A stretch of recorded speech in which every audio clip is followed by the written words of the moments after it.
बहू के हाथ। घर की बहू शीना को इस बात का बड़ा घमंड था कि जिस काम में वो हाथ डालती थी वो काम अच्छा हो ही जाता है। शीना की हर बात में हाथ का इस्तेमाल जरूर होता था। एक दिन शीना का पति आकाश उससे कहता है, कल जो वो भिंडी बनाई थी ना तुमने, वाह वाह वाह, मजे आ गए। मैंने अपने हाथों से बनाई थी। मेरे हाथों में वैसे भी जादू है, जिस चीज को छू लेती हूँ सोना बन जाती है। अब ये थोड़ा ज्यादा हो रहा है। मतलब अगर हर चीज को छू के सोना ही बना देती हो तुम, तो हमारे नाम के पीछे भी अंबानी ही लगा देते हम। चुप रहो, मुंह पे हाथ रख लो, कुछ भी बोलते रहते हो। शीना की सास बगिया से पूजा के लिए फूल चुन रही थी।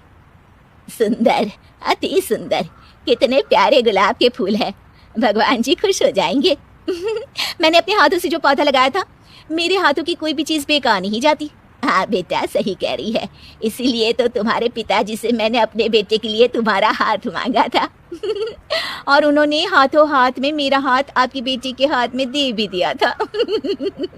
हाँ बेटा, वो तो है, पर मुझे ये बता, तू ये हर बात में हाथ क्यों बीच में लेकर आती है? माँ जी, पंडित जी ने हाथ मेरा देखकर नैनीताल में कहा था कि मेरे हाथ जगन्नाथ हैं, मेरे हाथों से कभी कोई काम नहीं बिगड़ेगा, तो मेरे हाथों की तारीफ तो मुझे करनी पड़ेगी ना। हाँ हाँ, ठीक ही कह रही हो वैसे, तो मिलाओ हाथ इसी बात पर। शीना को न सिर्फ इस बात पे गर्व था कि उसके हाथ से सब अच्छा होता है, बल्कि घर के सारे काम भी वो पहले अपने हाथ से करती, फिर कोई दूसरा उन कामों को कर पाता। एक दिन शीना कपड़े धो रही थी। अरे घर में वॉशिंग मशीन है तो सही, खुद क्यों थक रही हो? कपड़े पहले मेरे हाथ से धुलेंगे, फिर वॉशिंग मशीन से। पहले हाथ की सफाई, फिर मशीन की धुलाई। अगर आज डाकू गब्बर सिंह होता ना, तो वो ये हाथ मुझे दे दे ठाकुर, तुमसे जरूर कहता, और मैं तो दिलवा भी देता तुम्हारे हाथ। हर एक काम में हाथ बटाओ, ज्यादा जुबान न चलाओ, वरना दूंगी एक उल्टे हाथ से। क्या दोगी? कपड़े दूंगी, लो निचोड़ो। ऐसे ही एक दिन, अरे बहू, ये सोफे पर चढ़कर हाथ से पंखा क्यों घुमा रही हो? माँ जी, क्योंकि मेरे हाथ से घूमेगा तो ज्यादा अच्छे से हवा देगा। अरे बेटा, फिर तो तुम गाड़ी का पहिया भी हाथ से घुमा के मायके जाया करो। एक बार आकाश ने घर पर कार लाने की बात छेड़ी। माँ, सोच रहा हूँ कि एक कार लेकर आता हूँ। ले ले बेटा, क्यों नहीं? अरे पैसे हो तो हवाई जहाज भी ले लेना। हाँ, पैसा तो हाथ का मेल है, ले लेते हैं। इस हाथ पैसे देंगे, उस हाथ कार ले लेंगे। मुझे तो लगता है कि बहू कार भी अपने हाथों से धक्का लगाकर घर लाएगी। वो तो नहीं करूंगी, लेकिन सबसे पहले स्टीयरिंग पर हाथ मैं ही लगाऊंगी, ताकि गाड़ी का आना शुभ हो। अरे घर ले आने तो दो, फिर हाथ लगा लेना।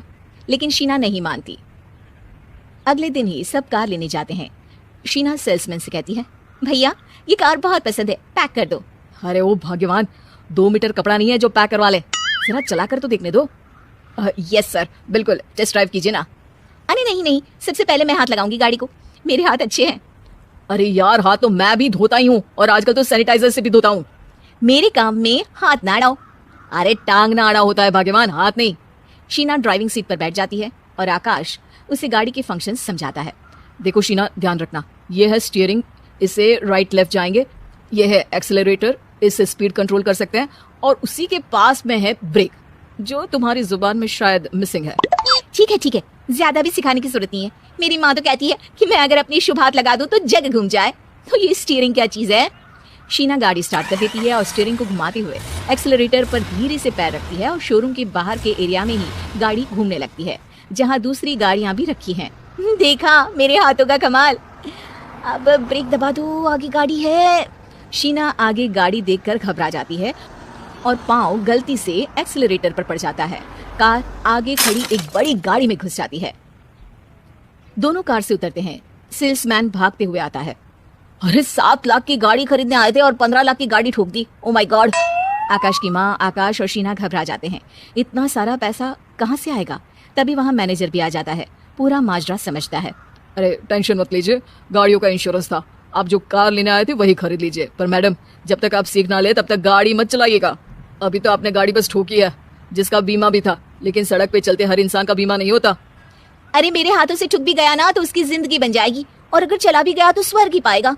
मैनेजर साहब, मेरे हाथ में कोई दिक्कत नहीं है, वो तो बस पाँव गलत जगह पर चला गया था। शीना की बात सुनकर आकाश अपना सर पीटता है और उसकी सास अपने हाथ से खुद का मुंह छिपा लेती है। और मैनेजर हाथ जोड़कर माफी मांग लेता है।